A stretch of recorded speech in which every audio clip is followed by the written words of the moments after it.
Bonjour à tous, donc seconde vidéo pour la présentation des pièces.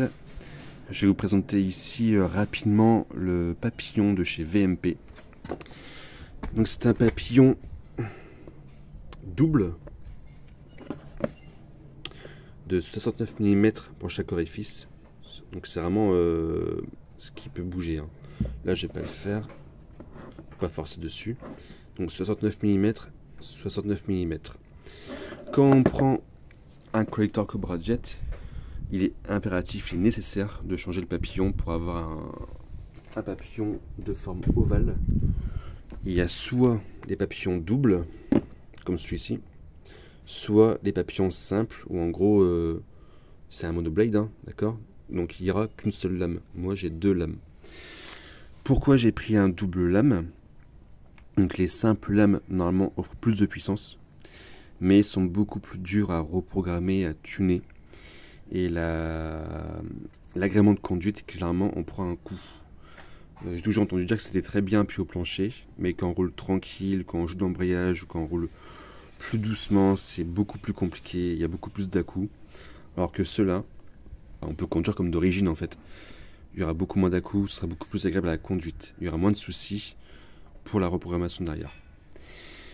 Pour les papillons doubles, il y a principalement trois choix. Il y a différentes marques. Il y a Ford Performance, Ford Racing. Pour moi, c'est la même chose. Et VMP, c'est deux grandes marques que je vois.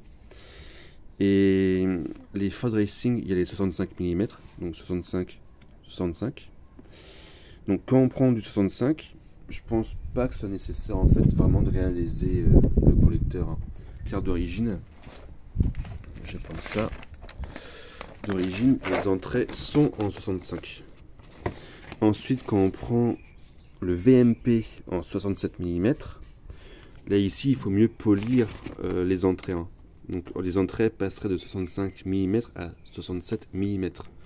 Comme ça, il n'y aurait pas un frein formé par le collecteur. Moi, par contre, j'ai pris du 69 mm double, donc là et là. Et il n'y a pas le polissage possible en 69. Donc moi, pour pas créer comme une sorte de frein à l'air, je suis passé en monoblade.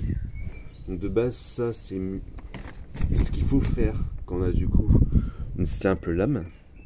Mais vu que moi j'ai pris la plus grosse version des papillons doubles, donc le 69, j'ai choisi la conversion en monoblade.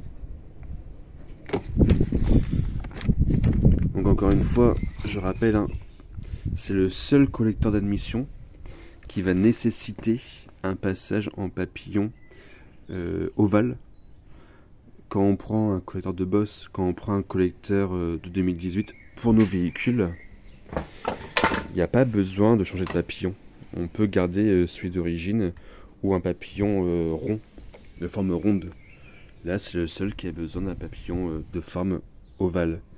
Ce qui fait qu'en termes de coût, faut vraiment en parler, quand on change le collecteur, il faut aussi changer le papillon et il faut aussi changer l'admission car l'admission aura aussi une forme ovale ici pour pouvoir s'emboîter sur le papillon. Si on ne le fait pas, on ne pourra pas utiliser ce collecteur. Donc voilà, la suite dans une prochaine vidéo.